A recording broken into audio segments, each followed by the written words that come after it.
നാമനിർദ്ദേശ പത്രിക സമർപ്പിക്കുന്നത് മുതൽ സത്യപ്രതിജ്ഞ ചെയ്യുന്നതുവരെയുള്ള തിരഞ്ഞെടുപ്പ് പ്രക്രിയകളെല്ലാം അൻസാർ സ്പെഷ്യൽ സ്കൂൾ കുട്ടികൾക്ക് ഇപ്പോൾ സുപരിചിതമാണ്. ഒരാഴ്ചയോളം കുട്ടികളെല്ലാം തിരഞ്ഞെടുപ്പ് ചൂടിലായിരുന്നു. 10 കുട്ടികളാണ് നാമനിർദ്ദേശ പത്രിക സമർപ്പിച്ചത്. ഇതിൽ 5 പേരുടെ പത്രിക സ്വീകരിച്ചു. പിന്നെ പ്രചാരണ ചൂടിലേക്ക്.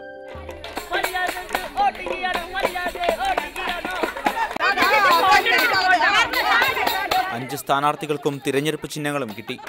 പോസ്റ്ററുകളും വോട്ട് ചോദിക്കലുമൊക്കെയായി പ്രചാരണം പൊടിപൊടിച്ചു. ഒരാഴ്ച നീണ്ട പ്രചാരണത്തിന് ശേഷം കൊട്ടിക്കലാശം. ആവേശത്തിന് ഒട്ടും കുറവുണ്ടായില്ല.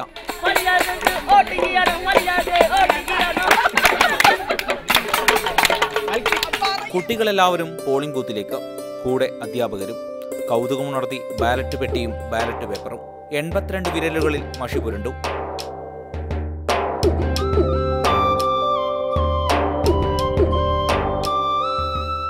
വോട്ടെണ്ണാൻ അധികം താമസമുണ്ടായില്ല. ഒടുവിൽ ഫലപ്രഖ്യാപനം.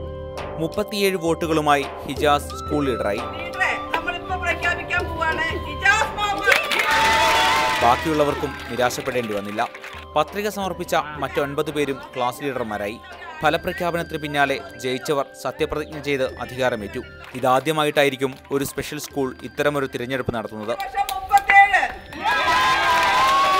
ചില പദ്ധതികൾ ആവിഷ്കരിച്ച് വ്യത്യസ്തങ്ങളായ പ്രോഗ്രാമുകൾ, കൊച്ചു പ്രോഗ്രാമുകൾ ചെയ്ത് അവർക്ക് അതിലൂടെ ചില സ്കില്ലുകൾ പഠിപ്പിക്കുക എന്നൊരു തന്ത്രമാണ് ഇതിൽ ഉപയോഗിക്കുന്നത്. ഇപ്പം ഇന്ന് നടന്നത് നമ്മൾ സാധാരണ സ്കൂളിൽ തന്നെ കുട്ടികൾക്ക് മോക്ക് ഡ്രില്ല്, മോക്ക് പാർലമെൻറ്റ് എന്നൊക്കെ പറയുന്നത് പോലെ ഇതിന് ഒരു മോക്ക് ഇലക്ഷൻ അത് നമ്മളിവിടെ നടത്തുകയാണ് ചെയ്തത്. അതിലൂടെ ഒരു സ്കൂൾ ലീഡറെ തിരഞ്ഞെടുക്കുന്നത് എങ്ങനെ എന്ന് കേവലമായി പഠിപ്പിക്കുന്നതിനപ്പുറത്ത് നാട്ടിലെ ഒരു ഇലക്ഷൻ പ്രോസസ്സ് എങ്ങനെ എന്നുകൂടി അതിലൂടെ കുട്ടികൾ പഠിക്കുന്നുണ്ട്. ഭിന്നശേഷിക്കാരായ കുട്ടികൾക്ക് ജനാധിപത്യ രീതിയിലുള്ള തിരഞ്ഞെടുപ്പിനെ പരിചയപ്പെടുത്താനുള്ള സ്കൂളിന്റെ ശ്രമങ്ങൾക്ക് രക്ഷിതാക്കളും പൂർണ്ണ പിന്തുണ നൽകി. പോസ്റ്ററുകളും മറ്റും തയ്യാറാക്കാൻ മുന്നിൽ നിന്നതും അവർ തന്നെ. ഭിന്നശേഷിക്കാരായ കുട്ടികളെ മുഖ്യധാരയിലെത്തിക്കാൻ ലക്ഷ്യമിട്ട് കൂടുതൽ പദ്ധതികൾ നടപ്പാക്കാൻ ഒരുങ്ങുകയാണ് ഇവർ.